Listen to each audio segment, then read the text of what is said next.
learned an important lesson about self-deception. Will you tell us about that? I think one of the scariest things in life is when we find ourselves in this trap of believing something that is just not true about ourselves. And in many cases we talk and we self-talk ourselves into believing something that internally we even know is a lie. And it ends up driving our lives and leading us into destructive behavior. I had two situations, both of which relate to exercise and eating, where I led myself into believing that because I exercised, even if it was so much as walking around the block, that was justification enough to pound away a quart of ice cream. And surprisingly, the effects of that I was hoping for, which was losing weight, never materialized. And there's a case where something that was a positive ended up turning into a negative in the long run. And so I was thinking about this story and talking about it with you today.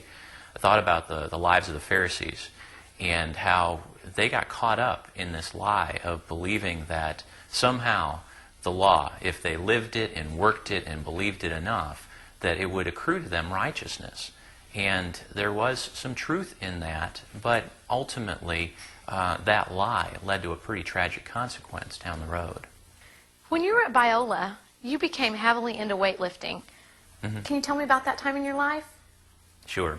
Biola was a phenomenal experience for me. It's probably one of the best 4 years of my life. And standing for Biola was Bible Institute of Los Angeles, and a small Christian college. And we had the Bible, and we also had, I brought along an illustration for you, we had the Arnold Schwarzenegger Guide to Modern Bodybuilding. And, oh my gosh, I had a really good friend, still do. We called him Big Al. And Big Al and I were training partners. And there was a span of time where we were just focused intensely on bodybuilding. Lifting, we'd go to classes, and then we'd go and we'd start lifting weights, sometimes as much as 90 minutes to 2 hours a day. And, we just convinced ourselves that this was going to be fantastic. We were going to look like these guys in these books.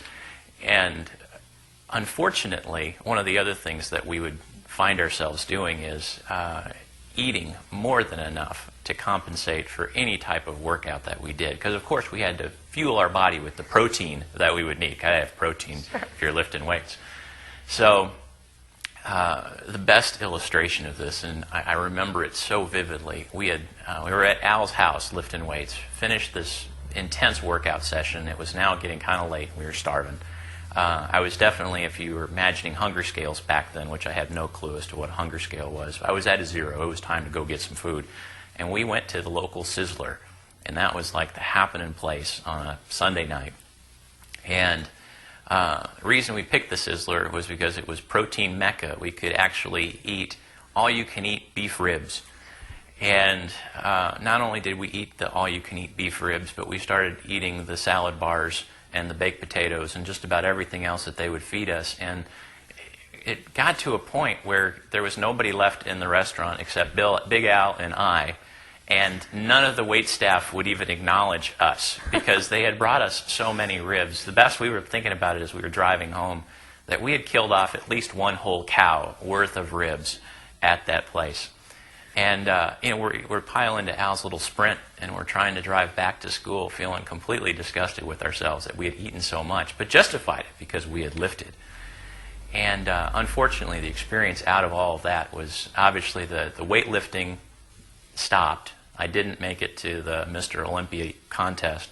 Unfortunately, our food consumption didn't stop, and we just blew up like houses.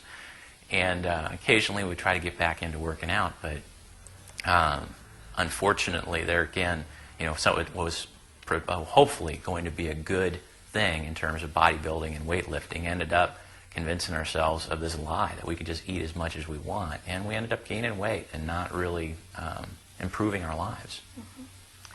When was it that you became interested in marathons?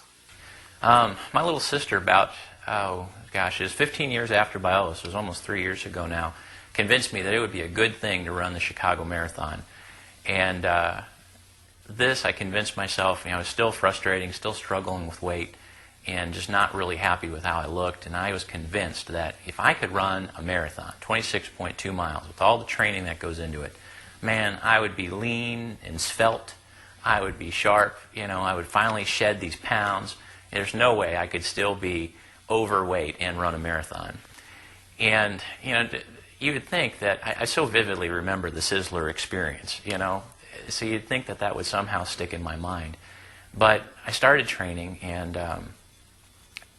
as we start getting into these workouts, one of the neat things is you start getting into some longer runs. And over the course of a week, I would run 30 to 40 miles, and some of the long runs on the weekends would be anywhere from 2.5 to 4 hours long.